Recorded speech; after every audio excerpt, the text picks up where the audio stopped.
welcome to my channel. I'm so excited to finally say that because I have been wanting to get into yuzu for a long time.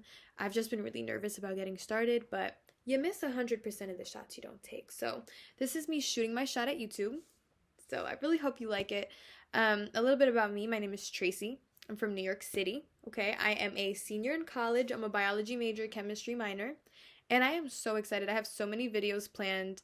We're going to talk so much about so many things. So like, comment, and subscribe. Let's jump into the video. So today we're going to talk about what I wish I knew as a pre-med. So get a snack, get a drink, because we're going to chat, okay? Now, number one, you could be any major you want.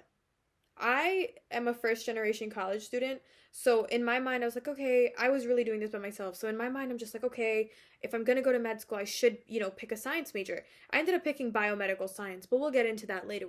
We want to talk about that. I picked biomedical science because I thought it made the most sense, but you could have picked anything you wanted. I have a lot of friends that are psychology majors that are still on a pre-med track. We'll talk about that too in a minute. But what you do is when you're in a non-traditional major, you're going to have to make sure that you take your prerequisites for medical school as your electives. So normally, like in my case, being a biology major, my electives are kind of fun because I can pick anything I want. But when you do pick a non-traditional major, for example, psychology, your electives are kind of going to be neurochemistry or biology, things like that. So that's something to keep in mind. Also, if you do decide to take a non-science major, make sure you are in constant contact with your advisor because you need to make sure that you are on track. You don't want to be a senior and be like, oh no, I didn't take this class and I need it for med school. Also, word of advice.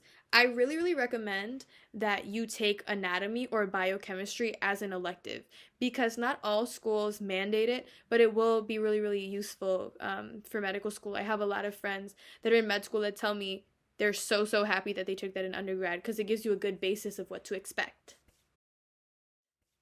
Number 2, plan. Please, create a schedule. This is something I still struggle with, and if I would have mastered this freshman year, I would have been in a much better place. When I say plan, I mean set aside time every day to study. I know that sounds tedious, but it's something you need to do. I was a student that did really well in high school without even trying. I think that happens with a lot of people. You get by and you think that it's going to be that way in college, but it's not. You have to study every day. I really recommend that, especially if you want to go to med school, because that's something you're going to have to do in med school, self-study. For example, you can say you have class until 2 p.m., right after class, just review your notes. Nobody said that you have to know it all, but make sure that you look at it. Because the thing that tripped me up the most my freshman year was I looked at my syllabus and I was like, oh, the test is so far. I'm not concerned. And then it would be a week before the test. And I'm like, all right, I'm going to start studying now. And that's what I used to do. I look at the material. It's 8 chapters. And this is all stuff I've never seen before. So to avoid any further confusion, make sure you're studying every day, okay? Familiarizing yourself with the information. Number 3, make friends with people in your major. Now, of course, you should be open to being friends with everyone. That's important. But being friends with people that share a common goal and mindset as you is key to succeed in school. My closest friends are in my major because you're able to set aside time where okay, we're going to study together because we have this exam, and you can take classes with each other. You can share notes with each other. You basically have a built-in study group with your friends. And it's really important to be around people that motivate you to do better because there are a lot of people who are in majors that are not study based, so they're more lax and they can kind of have fun and enjoy things. And I'm sorry, but when you're a pre-med major, it's really about putting in the work and hustling and grinding and keeping those grades up. So you're not really on the same playing field as those people. So yeah, you can still have fun with your friends, but it's really good to be around people that are just in the same zone as you. Number 4, hone your study habits and find the place where you can study best. I'm a commuter, meaning I live at home and I commute to school.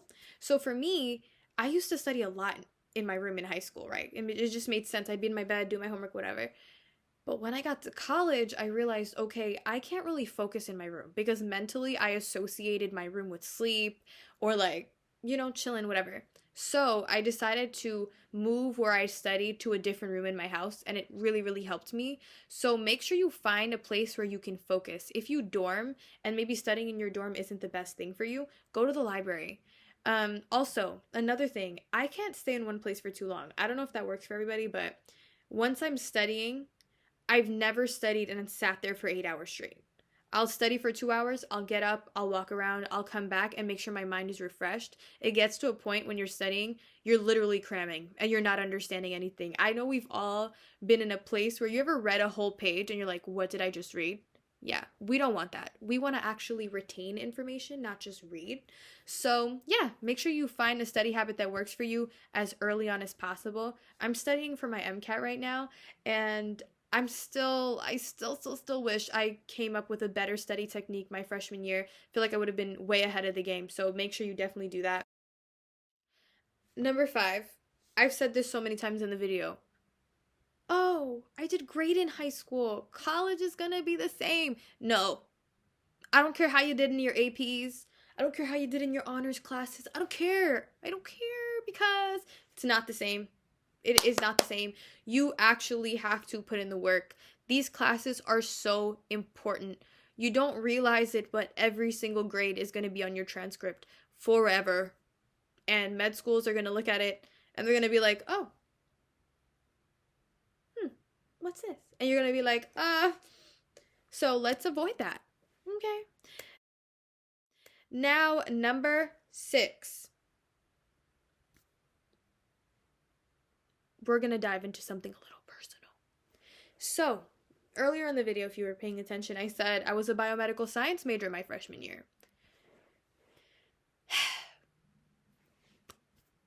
It is okay to change your major. Because when I came in as a freshman, like I said, I'm a first generation college student, and I didn't have anybody to tell me, hey, maybe that's not smart, you know? Because coming in as a biomedical science major at my university, it was actually the school's first year creating this program. So I was kind of the guinea pig my year. And I just didn't like it at all. It was my first semester of college, and they had me taking like 3 really tough science courses in 2 core classes. Your cores are like English, philosophy courses you're required to take by the university.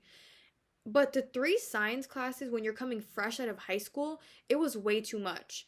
And I'm not a quitter. So I was like, you know what? I'm going to push through.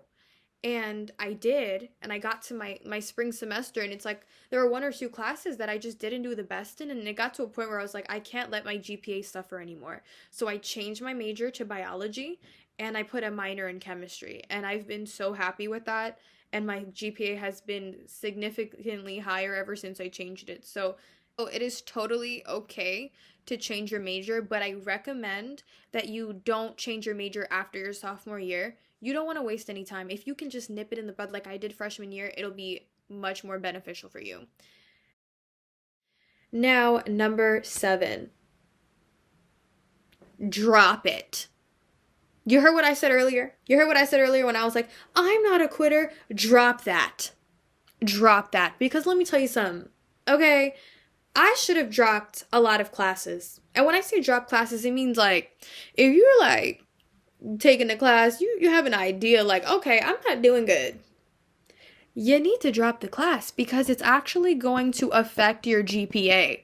Like I said, I was in a major I wasn't happy with, and I'm taking all of these really important science classes, and it was too much for me, and there were 1 or 2 that I didn't do good in.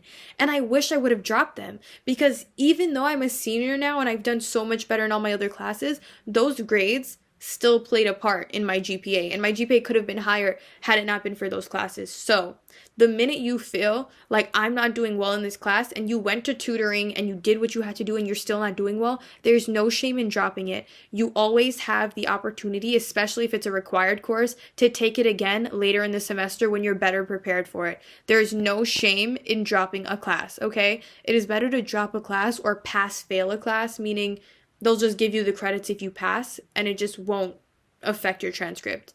Much better to do that than to have like your GPA suffer or be deducted from where it should be because, you didn't drop your class. Number 8, ask for help. It is perfectly okay to ask for help. I know it can be a little scary to raise your hand in class. Even I get self conscious because you don't want to be like, oh, what if they think my question's stupid? I know we've all been there, but no question is stupid. And I'm sure there's a few people in the class who are thinking of the same question. Raise your hand. Ask questions in class. And professors actually like when you ask questions because they'll be like, okay, this person is paying attention and they're actually engaged in my lesson. Now, if you want more personal, definitely look out for office hours. Almost all professors have office hours.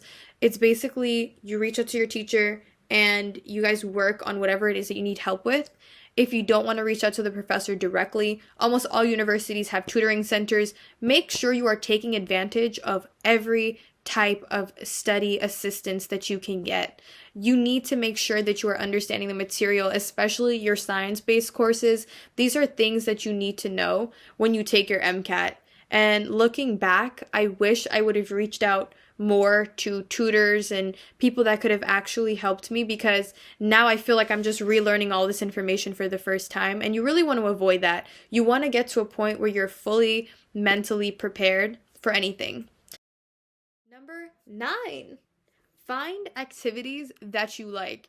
I talk so much about how important school is, but it's also important to be well-rounded and to have fun in college. So get involved. Also, when you're applying to medical school, they're really, really big on holistic candidates now. They don't want to just see a high GPA. They want to see someone who, of course, is performing well in their classes, but also someone who is actively engaged in their school community. Now, don't go ahead and join like 12 clubs. They are really big on commitment. So if you're in just 2 clubs, but you're like on the executive board and you're really, really involved, that is way better than being in 10 clubs and just being like a regular member and not, really doing anything. So make sure you're actively engaged. If you can get involved in something freshman year and stay through that all through college, that looks really, really good. Definitely also try to volunteer and find internships and do research. Research is something that is kind of important depending on the university, but if you do have free time, volunteering, internship, shadowing, all that stuff is really important to do. The earlier you can do it, the better. And last but not least, breathe. I know I said a lot in this video. I know that this is all a little scary. I think whether you're a freshman, sophomore, junior, even me as a senior, it's terrifying because I want nothing more than to be a doctor. That's literally all I've ever wanted to do since I was a kid. And when you go through undergrad, there's a lot of pressure to be perfect. It's okay to make mistakes. I have made a lot of mistakes. That doesn't mean that I'm not going to be a good physician or that being a doctor is impossible. It just means that you have to study a little harder than everyone else and try your best on your application and hope for the best. But just breathe. You're young and it's okay to make mistakes. It's okay to change your major and say medicine is not for me. But if you do love medicine and you do love giving back to your community and you want to make a difference in the lives of others, this is the field for you. And don't let anything deter you from that. Seriously, don't let a bad grade in a class be like, okay, this is not for me. Anything can happen, okay? Get the help that you need, and I hope this video helped you. So, thanks for watching, guys.